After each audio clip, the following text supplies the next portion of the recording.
against my enemies, yeah. You see, you wanted to save you, and then learn how to raise you. But I forget you're from the wilderness.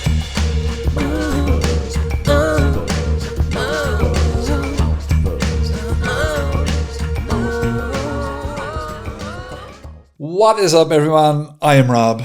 I wasn't where we were starting there, but that was very good. I'm Eamon. This is a little baby mini Fuzz, and we don't need to do countdowns anymore. Why is that? Because we sync up the video and the audio via claps, so we don't need to worry about times and count-ins and all that. See, it's just, it's funny, isn't it? It's a different way of working, you know.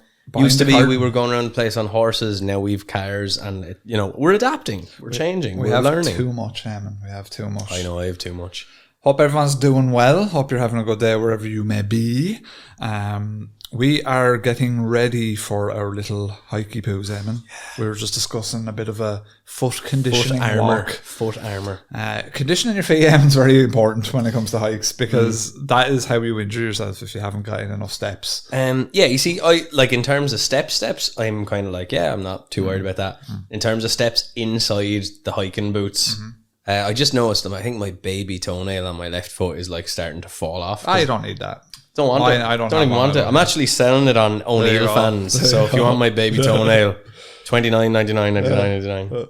Hope everyone's doing well as well over on YouTube. Big shouts out. Thanks to everyone for the comments, the shares, the likes, the love. We're basically starting from scratch on YouTube, so we do appreciate any feedback, any comments, and all that. And the format over on YouTube will continue to grow as we grow over there, and it will get better with time as well. Thanks. Big thanks to everyone on YouTube. Loves yous and all that stuff. Big shouts out to our patrons, and if you want to head on over to Patreon, we have lots of stuff over there. We're recording another exclusive episode probably next week or something. So if you want to check that out, head on over. The link is in the description. You'll get an ad-free experience as well over there. Emma, if they've got any ghost stories, cryptid stories, where do they send them? If you have any spooky stories, send them to monsterfuzzpodcast@gmail.com. What are we in the mood for? We do have one from John S. today. I took a brief look. It's quite good, actually. Looks like there's a few old Class A's going around. Class A NDE experience. Class A NDE. We've all had them. We do really appreciate when people send in the stories. We'll be reading John's out in this episode. And if you have anything that you'd be interested in us reading out on the show, just let us know. And if you're on the Discord, it's always a good way of chatting to people maybe who've had similar experiences as well. So worth it. The juice is worth the squeeze, isn't it? The juice is worth the squeeze, absolutely. So there's been quite a few things in the last couple of weeks in the cryptozoological circles, and as you may know, we are a cryptozoology podcast loosely. Kinda. We're flavoured with a dash of cryptozoology. And one of the big things that's been going on in the last couple of weeks is that there has been an alleged Thylacine sighting, which is very interesting. Obviously, last year, Eamon, we did a Thylacine episode where we sort of deep dived all about their history and whether we thought that they would be still around or not. And I think, to be fair, we came to the conclusion that it's probably the most likely cryptid to still be around. Yeah, there's a couple of things with the Thylacine that lend very well to them still being in existence, and one of them is just their whole area being very forested and wild, so there's plenty of places for them to hide. So we kind of feel like maybe they are out there somewhere. But anyway, so we've got this article here. I'll read through it about this whole thing. So last week there was an alleged sighting of this Thylacine in the wild. Now there's new photos which have come to light, and these show this alleged Tasmanian tiger once again in the wild. The footage was publicised by American wildlife biologist and television personality, good old Forest Galante, who was sent the images and interviewed the photographer himself. So, Eamon, you can see the pics here of this Thylacine, this alleged Thylacine. What do you make of the pictures? First of all, it looks like his camera doesn't have the best night mode, which is fair. That's a fair thing. So to give a bit of context, basically the story goes, and we'll get into the story a bit more after, but they seen what looked like a dog at the side of the road driving at night time. So they pulled up in the car, hopped out, and they said that this creature was shrieking almost like a meow. And they said when they got close, it ran off and disappeared. Okay. So these are the pictures from the encounter. First thing that's annoying is why isn't there a video? Just turn on your video if you're going to do anything. Now, to be fair, I always try to give, not so much give the benefit of the doubt, like I said, you know, sort of open skepticism.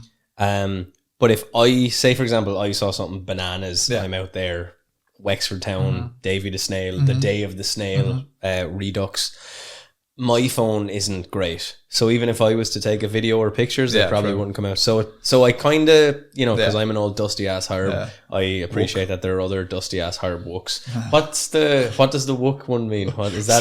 Same. That's just to say dust. What? But why? I get a herb. Like a herb is sort of an old, you know, you distill a herb down for it's the old medicine man or whatever using herbs. I think but a wook is, what's a wook? I don't know, but it's like it just seems like a sort of a hairy kind of thing. That's what I was thinking, like Endor. It's like when a black lad, it's like when a black lad calls you funky.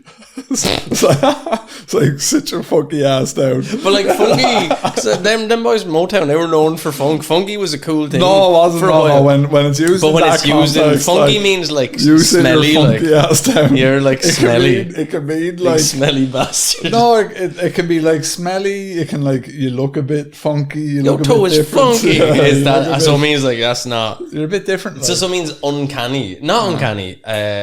Surreal. Like what would be the gentrified English version of funky? No, funky is just lads that are a bit wooky. They're a bit kind of herby. You know? But they can say something like funky is kind of like gnarly, is it? Yeah, a bit. Like that's funky, a bit gnarly. Like you have a big cut. Oh, that's a funky cut. Would you say that? Yeah, maybe. Yeah, I don't know. Yeah. Do you have any? I'm not exactly an expert in the vernacular of the African American population. I'll say that, but funky is one of my favorites. If we have any listeners from that demographic, do write in and educate us. Sit your funky ass down. Sit your funky ass down. It's pretty cool. Like it is pretty. It's a fun. Isn't it fun to speak like that? Like it's a cool way of talking. It's really colourful. It's like it's just cool. White people wishing they could talk like that, but when white people talk like that, it exists sucks. Within white people though as well. Because like you have in Ireland, like I think there's a little bit of a, if you're English and you have Irish heritage and you hear Irish people talking, you're very much like, oh, that's cool. But like what I mean is that it's cool to talk like the kind of street, kind of black guys. It's like they probably don't hear it, urban. Everyone was talking like McGregor. Well, everyone was talking about like McGregor. The fucking brag you up, yeah. Would you reckon like there's a load of lads down in Harlem and there's like, I don't know, but like you want to talk about people in me DMs, Everyone bit McGregor in everywhere for a while. That's true, yeah. Before he flew too close to the sun. Oh, well, McGregor's wings engulfed in flames. But everyone did by his style. But like, true. No, because like I have a lot of English cousins and stuff like that, and like they often would say like the crack and stuff like that, and it's like, and they would say, well, a lot of them use paddy as like a term of endearment over here, and I'm like, that's not really, you know, we're not mad on that. Mix and the paddy, yeah, we're not super. It's like, jolly good paddy. It's like, that's not great. Like, marvelous mix. Yeah, you might get away with saying the crack. Paddy is get away with the crack, We're trying to have the crack. You're like, all right, fucking calm down. Very good crack, very gentlemen. Good crack. Tally-ho. This is a grand afternoon altogether, isn't it? What's all that famine nonsense you're talking about? My bounty was full at the time. So yeah, no, it can be it can be across. I just want lads in like urban areas of America to start talking like, "Here, guess the fucking." Well, we've heard it with listeners of the pod. Like, there's a lot of listeners of the pod in America and Australia where they've listened to lots of hours of us, and they'll pick up. I noticed in the Discord every now and then someone words something, and you're like, you're like, you didn't like that about the pod. You get that now. They cut you. No, it does. That happens, man. It's even like Kira. Like, she's not from Wexford, and in Wexford we always say "and all" at the end of sentences. Oh, like Kira's starting to say "and all." Every now and then, Paula does stuff like that. Yeah. Oh, it's just so much. Is this very? We need to do the shopping and all. She's not really picked up any Wexfordisms. Yeah, she will. Give her don't time. leave the house, man. I'm like, come on out, do stuff. She's like, It's very cold. I was like, this is as warm as it gets. Yeah, this is as good as it gets. You're in the sunny southeast now, son. You want to be getting out there. But to get back to our Thylacine, Eamon, what do you reckon about these pictures? I will say, they all look very good. They look real. They don't look I agree. AI-ish. Yeah. The only one that got me is the jaw one because it seems... So we've talked about that probably on our Thylacine episode, that the Thylacine's jaw actually fully extended does look supernatural. I think it's just it seems like it's zoomed in, right? Yeah. And the angles then are different, so I'd skeptically open. The angle of the jaw is what throws me off a little bit, but the mouth opening that wide, like Thylacines can do that. So what looks more weird is the squareness of the actual jaw at the back there, like the way it's kind of like that. It should be more like narrow, like a V almost, how it opens. That's like arguably the only image that I would say looks maybe, and I'm not saying it isn't real, I haven't read this, but it's the only one that looks suspect. The rest of them look they look pretty on point. To be fair, the what's that name for the eyes when they're all lit up, like white eye shine. Basically eye shine. So basically, anyway, back to the story. Galante was sent. Is it Galante or Galant? What way did you say? I would say Galant, but I've never seen him on TV. I would say Galante. It's whatever way you feel comfortable saying it, man. So he was sent these photos showing this animal lying down, and this is where the pictures are taken from. None of these images are particularly clear. It's cryptozoology. Classic. They showed what appeared to be the dog-like creature with a stripe along its back, similar to a Thylacine. Yeah, we can't dispute this is definitely not any other type of animal. For audio only. Yeah, like this is definitely a Thylacine. I say for audio only as if I'm going to put pictures of the Thylacine in, but whether I remember that or not, I don't know. So Galante said that some of the images looked legit, but one showing the creature with its mouth wide open looked kind of bullshit. I thought the same, but I said it in a nicer, more compassionate way to who took the photos. He added that he would send the images to an expert for further examination, and he didn't credit or discredit these images. He kind of left it out there. So there have been sightings since the last Thylacine in captivity died in 1936. And those pictures are pretty grim as well. The one where you just black and white in the cage. There's videos of them. Yeah, that's right. There's really videos as well. Videos, but you kind of feel bad for the Thylacine. Yeah. Which again, name like a painkiller. Thylacine is a good name for like an anti-inflammatory. Yeah, Tylenol. Tylenol, yeah. Thylacine. So yeah, if anyone's interested in seeing that, actually there's a couple of videos of the last Thylacine in captivity. They've been recolored and added FPS to them and all that to make them look really nice nowadays. But a 2023 study suggested that there was 1,237 observational records from 1910 onwards, which we would have covered in our earlier episode. And a lot have been as recent as the 80s and the early 2000s, which again are in that episode. There's a small chance of persistence in the remote southwestern wilderness areas. So, however, Newsweek, who we are citing in this article here, has spoken to several experts who doubt that there has actually been a new sighting or indeed that this one is legitimate. Chris Reberg, who has been investigating and writing about Thylacine spottings on his website, where Light Meets Dark since 2006, said elements of the story did not add up, such as the airport Zach said he flew into from the US, right? So the guy saying he's from the US. Reberg also noted that one of the photos where the creature's mouth was wide open appeared to be malformed and missing a nose, also noting the inconsistent shadows behind the photos. This is where it's getting to the nitty-gritty where they're actually really stripping the photos back. They're saying that there's no doubt the appearance of the animal in the images matches what you would expect the Thylacine to look like. The real question is around the authenticity of these images.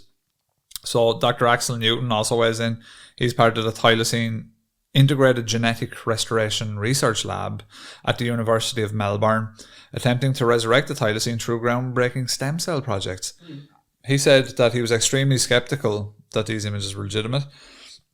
He says that it's becoming increasingly difficult to tell real from fake, especially with AI being so sophisticated. I would disagree with that just to an extent. I think AI is getting fantastic for sure. But you're still pretty good at telling it. But there's still even some of the ones I'm seeing where the fingers aren't right. Like, and still, it's much rarer, but the odd time I there's a lot of sort of comic book stuff that I kind of find they just like AI the X-Men and get a load of clicks. But there's stuff where there's 6 fingers and things like that. The most realistic AI I've seen so far, I'm not sure about you, is Mark Zuckerberg and Elon Musk kissing each other in a Elon Musk. Mark Zuckerberg and Elon Musk kissing each other in a jacuzzi. That's the most real AI image I've seen so far. Yeah, I have seen a lot of really convincing stuff. Actually, a lot of it does involve Elon Musk, which is quite funny. But no, it's getting crazy. I mean, I sent you that clip. I sent you that clip of ChatGPT's 4.0. Oh, when they started harmonizing together. Yeah. That was insane. For our listeners that aren't aware, basically, OpenAI are planning, and they're releasing it very shortly. Basically, your ChatGPT now will be able to use your camera on your device if you wanted to, of course, or maybe if you don't as well. But it can see, so it can read the room now. Yeah. So like, it's a lot of things a few lads can't do. Yeah. So if we were to open up ChatGPT right now, they would say, well, I see like there's a skull on the wall. This appears to be a podcast studio. Like there's like a recording desk, there's microphones. It would describe the whole room, right? But then what's even more scary about it is that it can interface with other ChatGPTs on different phones, and they can talk to each other.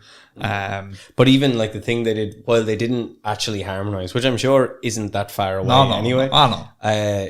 But the fact that they could go back and forth with each other so quick with lyrics and melody was like... Listen, all of that like 6 fingers can't quite harmonize. That's all shit that'll be gone before you know it. Yeah. We've talked about this before.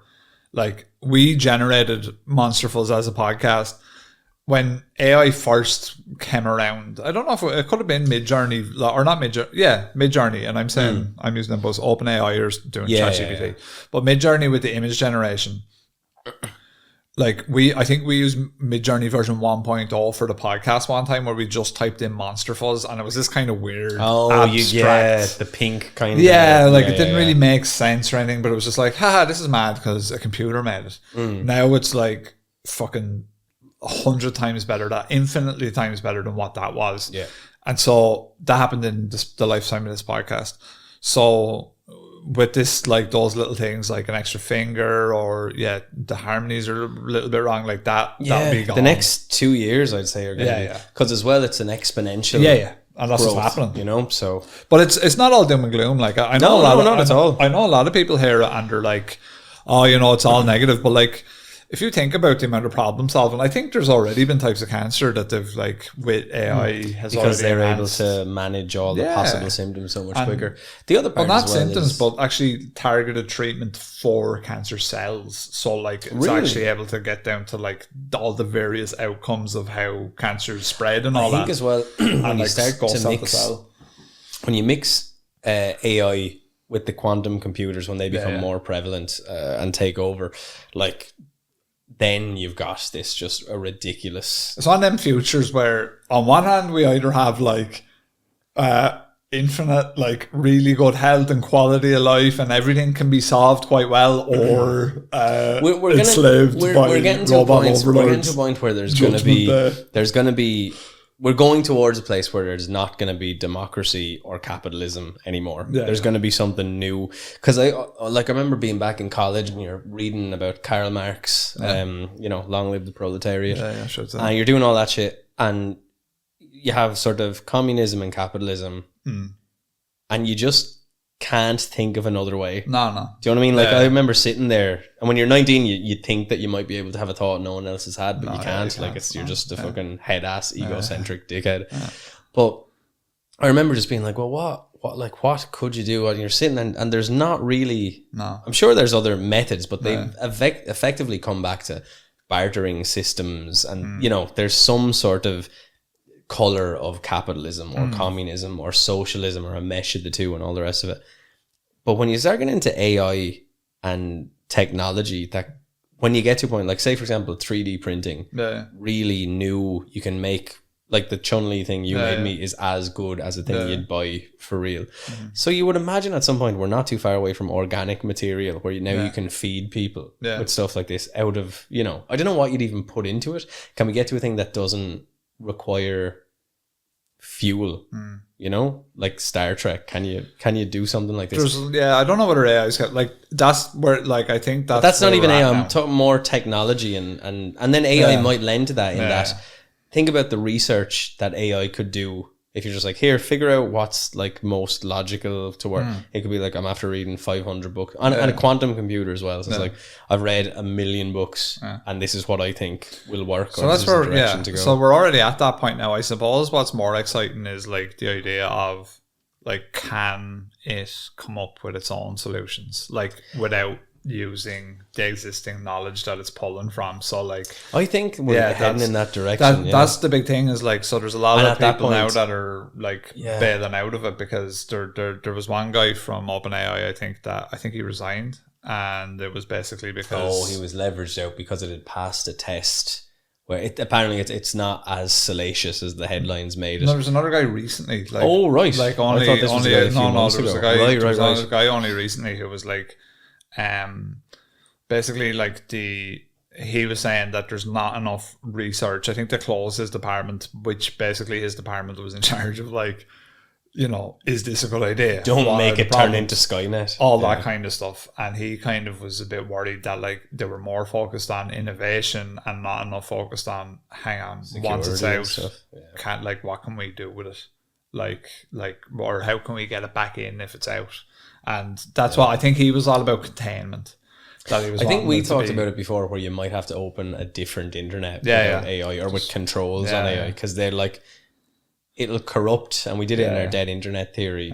And the dead internet theory is obviously not true, but it's remarkably close to being true in certain aspects. But AI would corrupt the internet as we know it and just have it filled with useless garbage. You know? So no, it's exciting and it's scary. But I do think that hopefully there will be a lot of good that comes from it. But I think so. And I think if we can find, like, there's a big thing about money and have, you know, not money, it's having.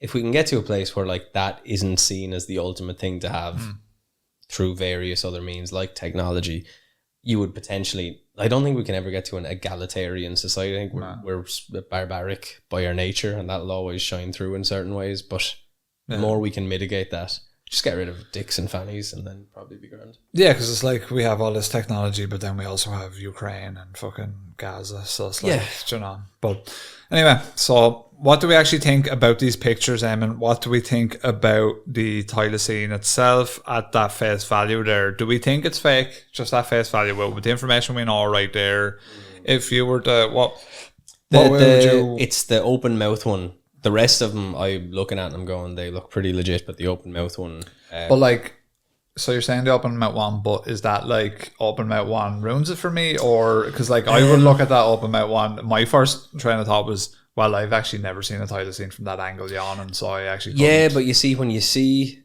like he said, with the nose and the rest of it, there's just a look of it, the ears as well, like it looks like bits of it have been chopped off, like not sort of in the wild, but more so like a photo edit. The other three pictures all look very realistic, I will say. It's just that one that throws me. Again, to your point, like I've never seen it. No one has doing that, you know. Really. So, but that one, and I suspect it probably is right, is that when you look at it and your body goes, that doesn't look right. Yeah. There's nothing in nature, very rarely, you'll see an organic, like a mammal or whatever, and you go, that doesesn't look right. They might look weird, but they look right in terms of how they look. Do you know what I mean? Platypus? But it looks right. Do you know what I mean? It does, like, it looks, when you see it moving around, you're like, that looks like that makes everything about a platypus, man. The platypus looks like a fucking character generation where they just put all the sliders all around them. It does. I think didn't Pokemon were doing it? It's just a platypus. Like, but even though it's a bizarre creature, it's still, when you see it moving, you're like, that moves the way it should. I don't know. You don't think a platypus moves? Man, a Pikachu looks more like a real animal than a platypus. Yeah, but if you saw a Pikachu and it was real, but you see, if you see an AI Pikachu speaking with Ryan Reynolds' voice, you go like, that doesn't look real. But when you see a platypus, you go, that looks real. Like, even though it looks bizarre. All right, but if you draw a cartoon drawing of a platypus and a cartoon drawing of a Pikachu, I think Pikachu looks more real. Yeah, I would agree with you on that. That's what I'm saying. For sure. I'm saying when you see things alive, like they're actual animals. Platypus is weird as fuck, man. Platypus is weird, but like, they're so weird. I even know how they move. Everything about them is bizarre. Do you think? Everyone wants a platypus. Yeah. What do you think happened? Even the name platypus. It's just one of those things. With all them type of creatures, it's like some weird, unique ecological thing. There used to be giant platypus as well. They were a species once upon a time. It's funny because I was walking past just like a little sort of puddle of water up on Fort Mountain the other day, and there's tadpoles in it, but like the whole species of frog, tadpole, that whole life cycle, like you can tell them motherfuckers are halfway at the walk and like they want to get out. Like it's so specific, like because even tadpoles will hatch and live their life in like a small, tiny ass body of water that's super close to land, and as soon as they're able to get out of the water, they're like, "Yep, I'm out of here." Yeah, I'm amphibious. So it's but you can see with animals like that where you're like, this makes sense. They're trying to like. Are they trying to evolve or de-evolve? You don't know. Well, they've adapted to their surrounding perfectly. And the platypus, you're like, what's going on with maybe it's just like venomous talons. They have venomous talons. They have venom. They lay eggs. They've got they're a fucked up mammal, aren't they? They're like a mammal, but they lay eggs. They're just bizarre, man. I love it. They're literally like, I think it's a fairly well-known joke, but it's like, God was just kind of head up that day. Yeah, he was like, yeah. But I do think, but it is funny because even though it looks bizarre, when you see them move in the wild, it makes sense. Like when you see Bigfoot, a lot of the times you go, that looks like a guy. You're describing a platypus, like it's this elegant. No, but what I'm saying is they look odd, but they don't. But when they move, they look like an animal moving. They don't look like a fake thing. Yeah, true. Yeah, do you know what I mean? Like the musculature and all that, it moves well. Whereas a lot of Bigfoot videos, you're like, that definitely looks like a lad in a suit. Yeah, and you can almost always tell. So with these pictures, like 75% of them look like a proper animal. Now they're not in motion, to be fair. It's just that open jaw one looks weird, and it doesn't mean that I'm right. It just that's the one that you kind of go, well, not sure about that. As you have it, Em, and you are right. So Reddit got on the case. This was creating waves in the cryptozoology circles because like Thylacine is basically the poster boy for cryptozoology because it's the perfect example of an animal that went like kind of extinct recently. Everyone thinks it's extinct, but there has been evidence or light evidence, anecdotal stuff that they're still out there. Well, even the fact that they said it probably went extinct possibly in the 80s or the 2000s. We're not too far away from that. And if Thylacine's real, then it means Mothman is real. And all of the cryptids are real. That's how it works. Pretty cool. So basically there was an artist named, and this was all found on Reddit, there was an artist named Archisuchus, or there is an artist named Archisuchus, who made this really cool lifelike Thylacine doll. Okay. So it's like a taxidermy sort of a job? Because it looks like it. Right. So he photographed it himself at night after all this. So what happened was this is the interesting part, they didn't buy the doll from him as far as I'm aware, nor did he have anything to do with this hoax. Right. Apparently what happened is he was posting pictures, and I've done it myself, like when you're making stuff, like when you're sculpting or you're making bits, like you'll post progress pics, like here's a picture of this, I'm working on this part or whatever. Funnily enough, we're talking about yours, Hunley, I was doing that as I was painting and putting that together.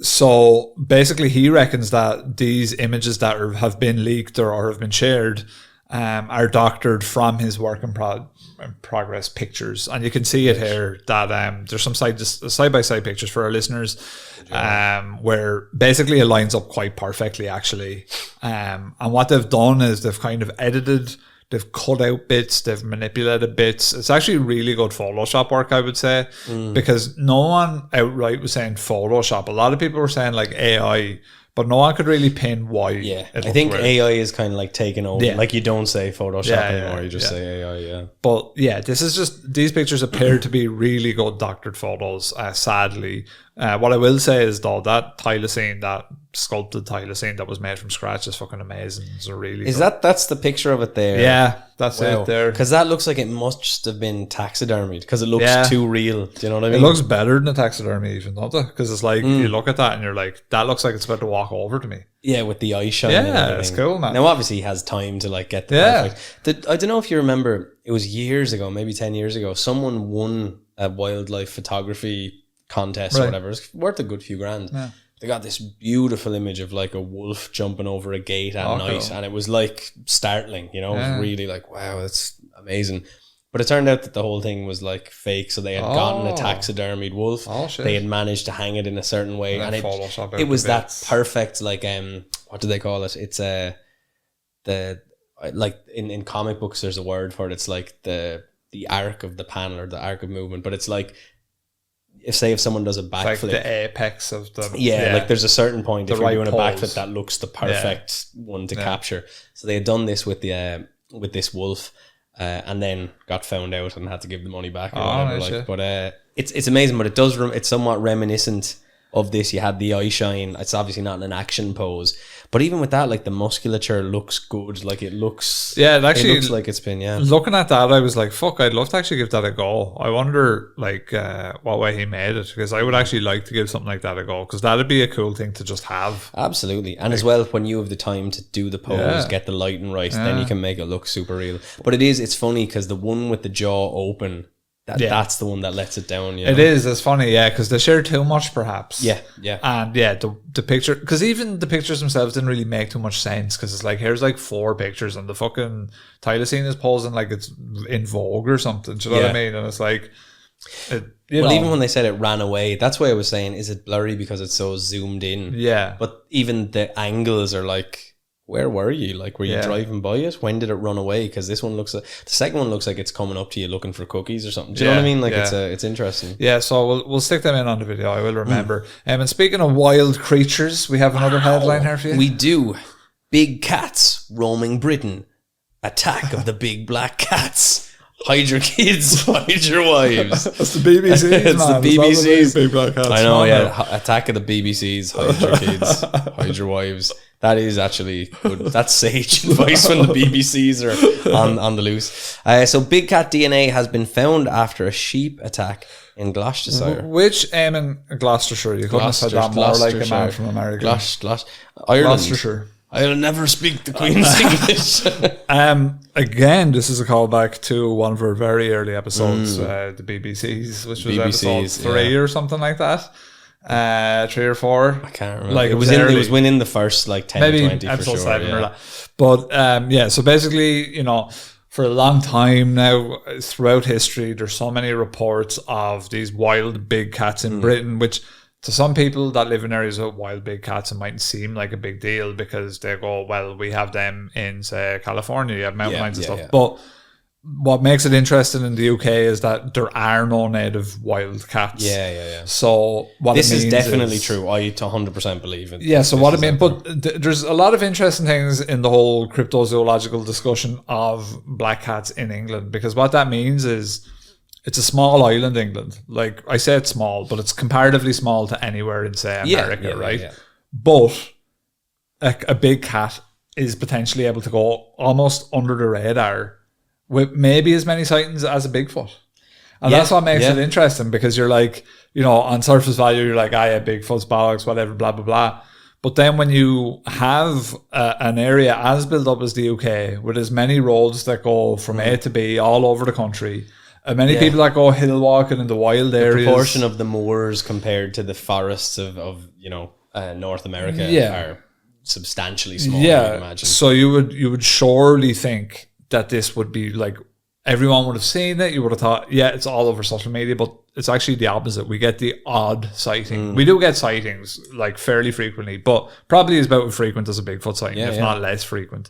So it's interesting. Take it away, Emma. So DNA from a black hare caught on a barbed wire fence in Gloucestershire following a sheep attack has been offered as definitive proof big cats are roaming the British countryside.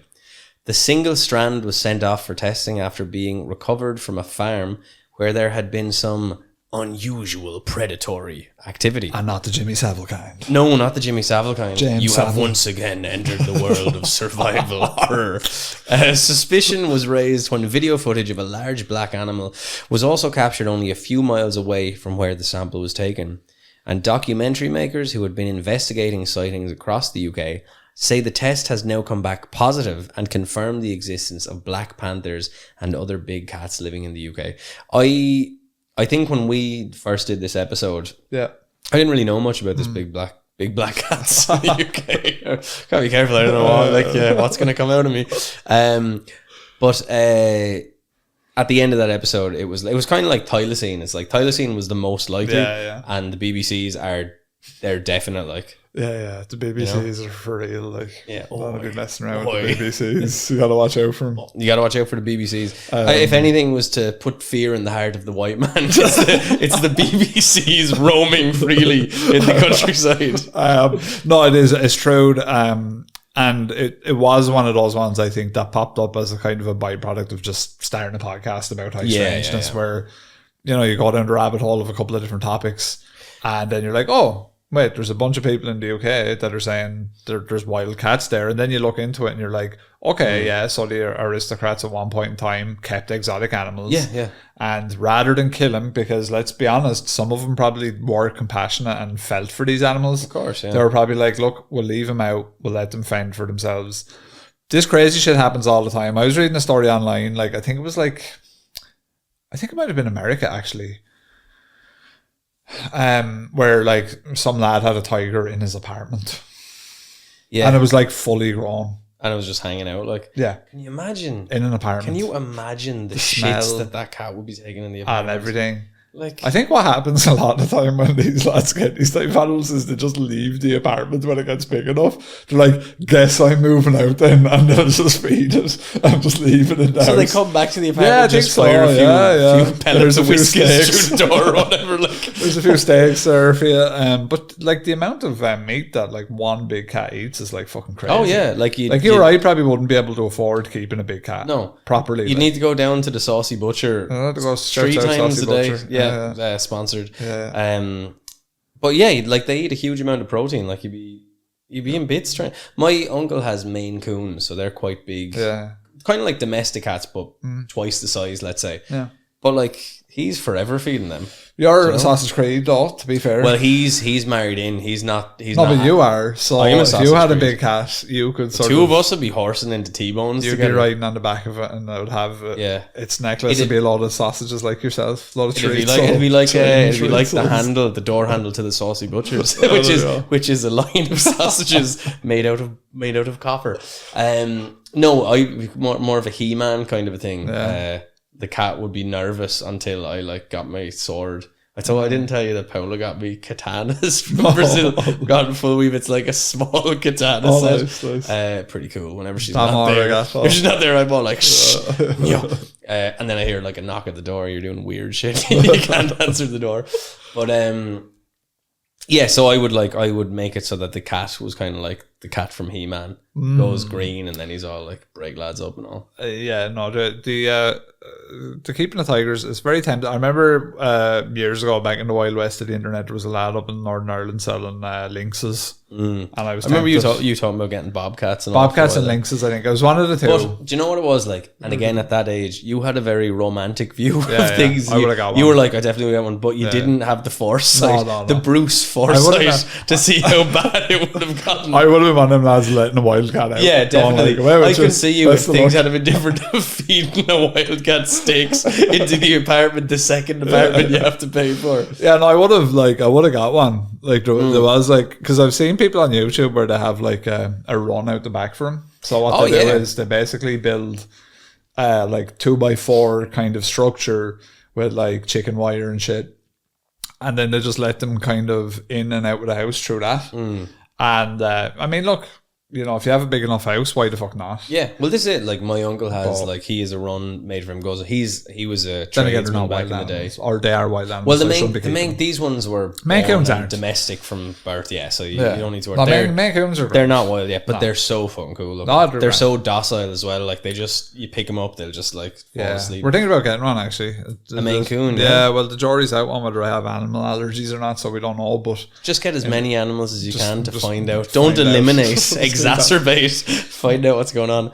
But the internet used to be so cool. Like, you used to just buy a link. Remember Silk Road? Just be like, I want heroin. They'd be like, not a problem. I think lads are still ordering shit off the internet like that way. Serious? I don't think that's a problem for anyone. No. Lads are still getting their hash. Yeah, we just need wildlife. Not like I think in the early days of the internet, like you were able to go, like I remember in like probably like 2004 maybe, like going on to sites in America where you could buy guns, but like there was no checks on like shipping it to Ireland, like so in theory they probably would have done back then, but like it would have been intercepted by this is like the year before bowling for yeah.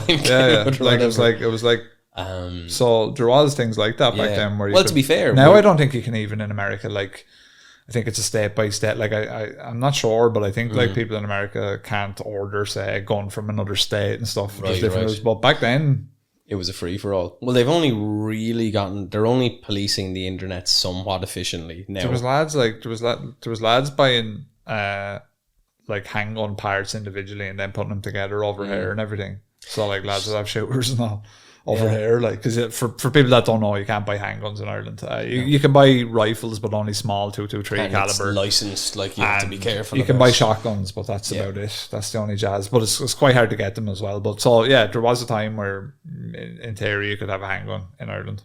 So if you wanted, did you ever shoot a handgun? Not a handgun, no. I shot for my cousin's stag. We shot shotguns, rifles with the scope. I was like Resi for. I've done both of them, shotguns and rifles. Handguns are scary, like because they're just so. Well, it's the only one that's just designed to kill a man. Like a shotgun and a rifle is designed for wildlife. Well, I mean, like you can see its application. You don't go into a forest with a handgun like blast lads. But so it is weird, and it's the only one as well where you could easily shoot yourself or someone else. Like it's harder with a rifle. It's bigger. It's more cumbersome. Exactly. Whereas with a handgun, you can just like, you know. And even I like that's your first thought as well. It's like it's more so like because what would happen is when we were doing it, a week after saying I love knowing that I could kill myself at any time. Like the first. If only I had a handgun. No, but the thing that was scary is that what would happen is it would jam, right, and your instinct is to just look down the barrel. So the guy was saying, he goes, look, that's normal. It's an instinct, but just don't let your body do it because if it unjams, you shoot yourself in the head. Never leave a clip in the gun. Never leave bullets in a clip. Yeah, all that shit. But it is scary and it's weightless. Like there's the torque and the jerk off like the rifle and the shotgun. The handgun is like just a small little, and a man's dead. Good for killing zombies. A man has died. That man is I. It is me. Hold my breath. A forensic laboratory took on the species identification task and used mitochondrial DNA analysis to ascertain a 99% match to a big cat species. The findings have come to light as part of filming for an upcoming documentary, Panthera Britannia Declassified. What you say? Which investigates claims of big cat sightings in Britain. That is the perfect. Just all that documentary should just be Pantera music. Phil Anselmo running around fucking Yorkshire. Could have been a burn victim or an amputee. I just really needed a fuck. Isn't that one of the lines on Fire Beyond Driven? It could be, probably. Terrible. Matthew Everett from Dragonfly Film said, the DNA was hairs caught on a barbed wire fence where there had been some unusual predatory activity. It's taken 5 years for the production team to find such evidence and film its journey from collection to analysis. Oh. People in Gloucestershire and Britain have described what appears to be black leopards for decades. So a leopard DNA result from a black hair sample is interesting. This is not the first such DNA result, and it's unlikely to be the last. Oh my goodness. There is a great deal of secondary evidence for these cats, such as consistent witness reports. But hard evidence like DNA is hard to get, so the contribution from this documentary is very helpful. So it is interesting now. My only initial concern, and I'll be honest with you, and I think we actually talked about this initial discovery ages ago. Like when the lead up to this, before they got the DNA. Tantalizing. One would think that the main flaw in this is that the people making the documentary about big cats in England, they're biased, are the ones that found the DNA evidence, and then one would also question. They've brought it to the. Did one? It's like plant when Big Pharma does the study to tell the people that the drug is safe. That's now. I'm not saying. No, I get you. We're open-minded, but we're a little dash of skepticism, so we have to cover our bases here. We're not. We never believe anything wholeheartedly, and we do believe that if you apply those standards to this kind of stuff, then, you know, when you do find actually legitimate, interesting stuff, then it makes for a more compelling discussion. The only thing I believe wholeheartedly is the human spirit and the hubris of man. The hubris of man is large.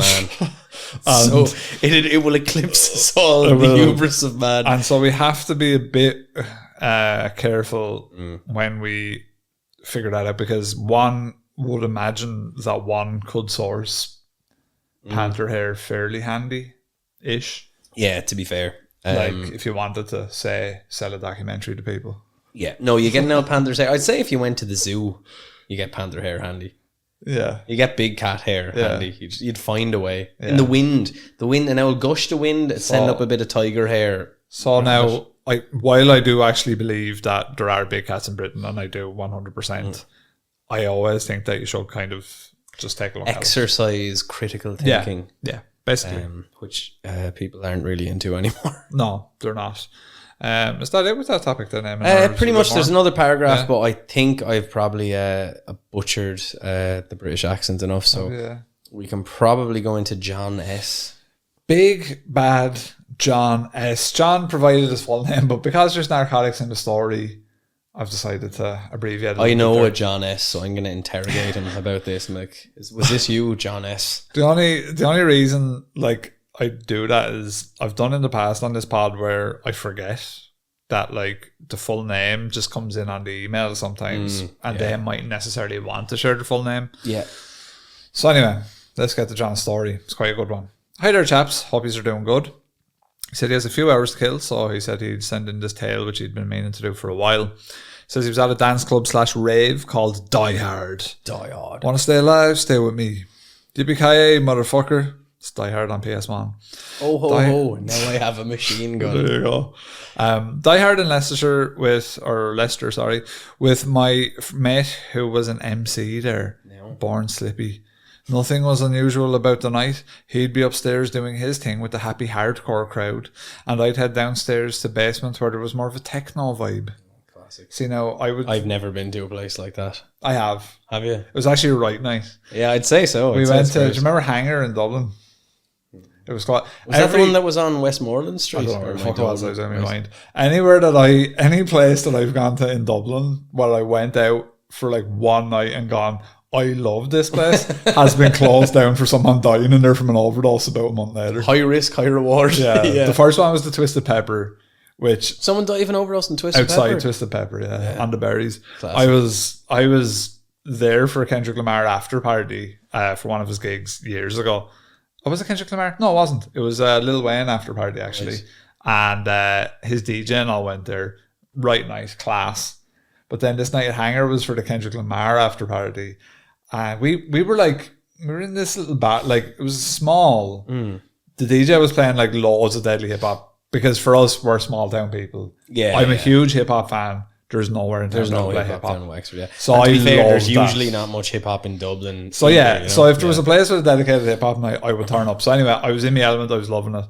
And was I out of my head? No, the two lads were on the berries that I was with. So we were there all night and we're like, there's a lot of people milling around, but this is quite small, and we're like, what is going on? And like halfway through the night, there's these like a fire door almost, and we pushed through this fire door, and I'm not joking, like when we go through the fire door, it was like that scene in fucking Blade where they're all dancing. It was a full-on rave. So on one part it was a hip-hop place, and then they were having a full-on rave in there as well. Yeah. Class, right crack. You know? Absolutely. It's not like look, I'll be honest with you, techno and dance in general, I love it. There's a lot of stuff that I really like. I like Robert Miles and things like that. But like, it's not my number one genre. No, but if you're on berries, it's everyone's number one genre. Yeah. Like if you're on the right cocktail, rave is the part. I remember a friend of ours who used to be mad about his class A's, and I remember the like techno came on one night. Not the typical fucking, older teenager, young 20, folks, like want to listen to grunge, you know. And he was like, no, when you take berries, you'll understand this music. You'll understand it.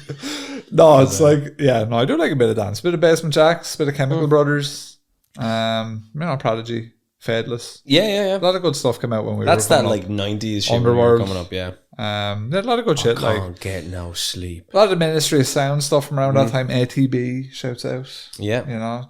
to be fair, dance is one of them genres where I'm like, I don't like much dance, and then I think about it and I'm like, actually, like, There's loads of class dance. Actually, I think the first single I ever brought was actually Robert Miles. Yeah, Robert Miles is class. Because remember Rest the in peace. X-Files one where Yeah.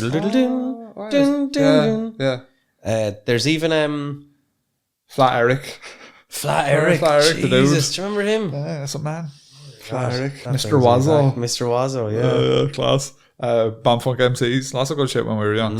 But anyway, it got to about 4:30 in the morning and he decided to indulge in some mushrooms, as you do. He had to take the edge off the pills. Candy flipping to take the edge off. Nice. That's never a good idea. That's like one of the myths of like I've taken berries, like you just come down off berries, like.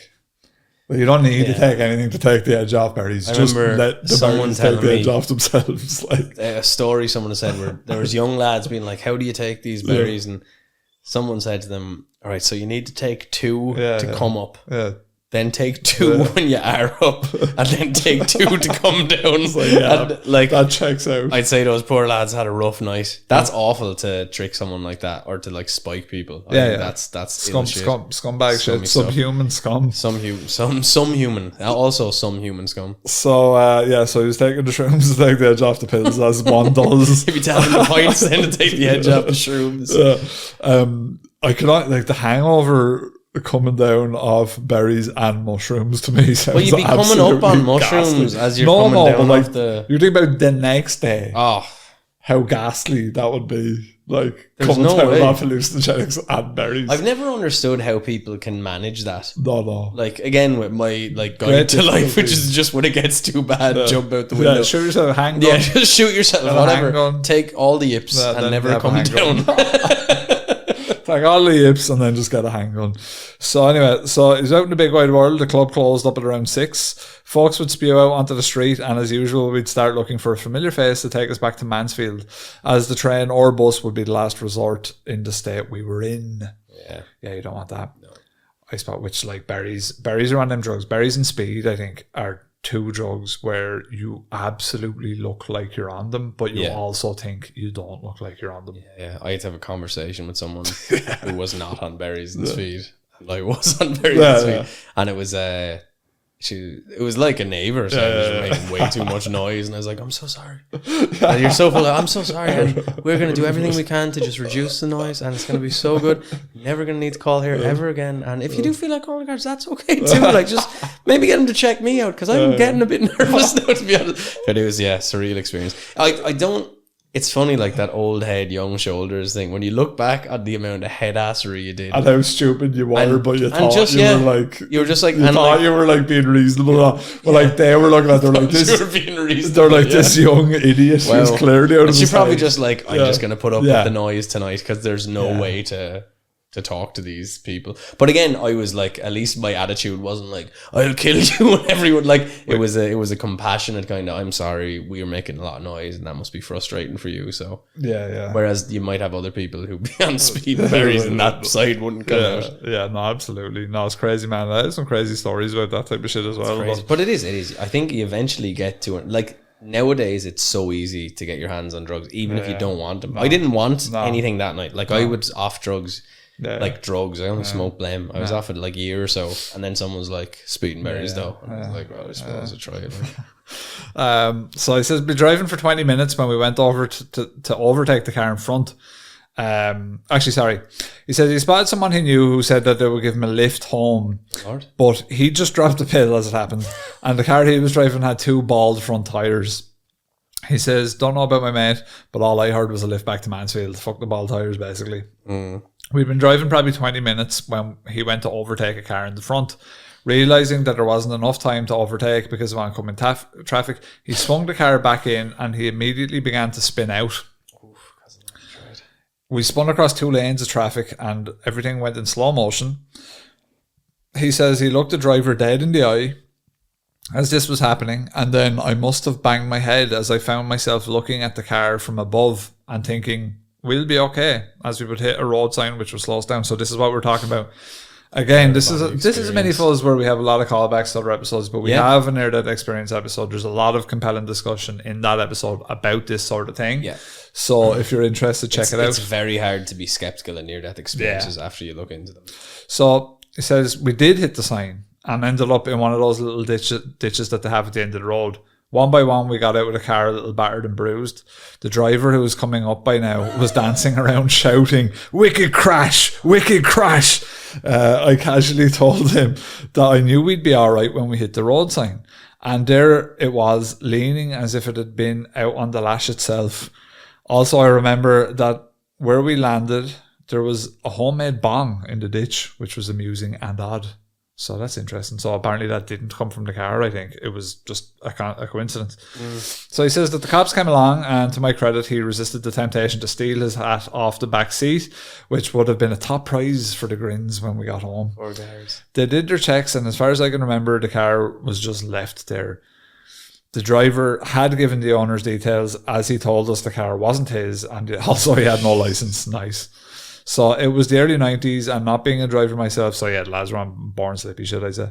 At the time, I couldn't honestly say what checks were done on the car, as the copper that turned up seemed to be more interested in whether we were okay or not. Hats off to him for having to deal with idiots like us first thing on Saturday morning. Actually, to be fair, like, he's were lucky to get away with as he did, because like the time, the crash, the shape he was looking at the fucking steadies. The guard was actually being sound, like the cop was, because you know, like, as I'm sure John is older himself now, he probably realizes as well that like the guard definitely was just like, I don't want to deal with this. There's more important things to do. I just don't want to deal with this today, so I'm just going to let you off basically, because like fucking no one's dead, everything's fine. Just get out of here, sleep off your treacherous hangovers. So he goes on to say they're still friends with the driver, and said they bump into each other once or twice a year, and what happened is still a topic of conversation.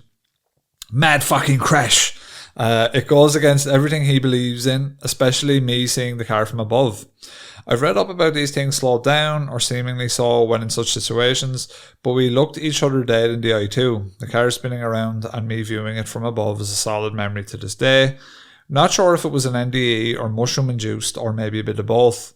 Cheers for the podcast, guys. Been a fan for a few years now, and you've managed to keep things entertaining. Whilst I've been writing this, my son's dropped his dog off for me to look after, and handed me a bag full of rabbit's ears as a treat for the dog. Wasn't expecting them to be actual rabbit ears, but apparently they're a great dewormer. There they are now. Looking into the bag is like experiencing every weird movie I've seen all at once. Cheers again, John. Yeah, you definitely don't want to be looking into that on mushrooms. I'd say John's left the ways of the shrooms behind him at this stage. Well, you never know. You know, what I'll say about that is, the time slowing down thing, we haven't really figured out much about that. I had that when I crashed my quad that time, and I was super young and I flipped it. I think I talked about it in the ND episode. Like, that was, I actually had my life flash before my eyes in that moment. Why, you know, who knows? Why it happens, who knows? There's some theories. Yeah, there's one about your brain trying to give you an escape. It's like, have we ever been in this situation before? It's trying to like go through the Rolodex. The Rolodex, and figure out like, oh, do this. That's one theory. So I know a friend of ours, his dad had a similar experience when there was a flood and one of the manholes was open, covered in water. He couldn't see. He went straight down. And they say when you drown, you kind of come up and go down 3 times. And on the 3rd time, the light flashed before his eyes, and his brother fished him out or whatever. But yeah, that sort of makes sense. I think the slowing down maybe makes sense as well, in that your mind is trying to get as much time as it can. Because, you know, speaking back to drugs or whatever, smoking weed, and then it's like... like hash time. You know, it's like fucking bullet time. So I wonder, the body must just release these chemicals when it's in these weird situations to try and, you know, do something. Because I'd read about someone else getting a gun pulled on him, and it was the same, total calm, and just everything slowed way down, and like the brain was thinking way faster. Yeah, watching yourself from above is the more interesting one, I suppose, right? Because there's not really a logical thing for that. When we talk about NDEs as well, that's all that too. Like the NDEs. But when you start talking about the lady who was blind, who had an out-of-body experience and could see, that's the one that you go, wow. Yeah, anyone that's blind that has anything like that is always like, that's mental. Anyone that's been deaf for life that has some kind of auditory stuff, that's also mental. Interestingly, we were talking about ChatGPT earlier, and this GPT 4.0, will be a huge breakthrough for blind people because it can describe everything to the blind person. So it will be the eyes for the blind person, basically, which is amazing. Like, a blind person walks into a room, ChatGPT in real time can tell that person exactly what the room looks like. Didn't they do some stuff with a blind guy where they put some implant in the brain? Now, it looked like something out of a dystopian cyberpunk movie. There's a wire to the brain and these weird glasses or whatever. But they were able to do it so the camera acted as the eyes, kind of. Because again, the eyes are just what the cones that we can see in light or whatever. And they probably figure out a way to connect it up or something. Yeah. It's one of them ones where I think we're still very fucking far behind on that kind of angle of like sort of implanting humans with cybernetic shit and all that. Neuralink like cyberpunk. Wasn't Neuralink where they were able to like Pig X and all that is telepathy and Pig X, that's still a long way out. Like but who's the fella who got the Pig X? There's one lad that's got. There's one lad who's got it, and he's playing video. He's like a paraplegic, but he's playing video games with his mind. I think super problematic still, and I think it's not perfect at all. I think he was. I'm not sure, but I think he's on record with saying like the bad or the good outweighs the bad. Well, if you're paraplegic anyway, so I don't know whether he was paraplegic, was he? I think I'm pretty sure. I don't know, and I could be wrong about that. And if I am, what are you gonna do? Yeah, look, it takes. You have to break a few eggs to make an omelette. Nothing that we've developed as a species has ever been right first time. No, including this podcast. This is still not right. 500 or whatever episodes in. That's a good closing note there. Thanks to everyone for listening. Thanks to those that are viewing. If you're still here, don't forget to leave a subscription, like and subscribe. Hit that bell notification, and have you got anything you'd like to say, man? No, big thanks to everybody who's getting on the YouTube and look at it. Seems to be doing relatively well for a little small Tommy Pubes podcast like us. Thanks to everyone on the Patreon. If you're interested in joining up to that, the Discord is there. You might find some like-minded people, and it certainly helps us as well. And it's pretty cheap if you want to get into it. Like $150 is the lowest or whatever, isn't it? So look, just appreciate all the support, and I hope you have a great rest of your day, no matter what time you're listening or looking at this. I've been Rob. I've been Monster Fuzz over and out.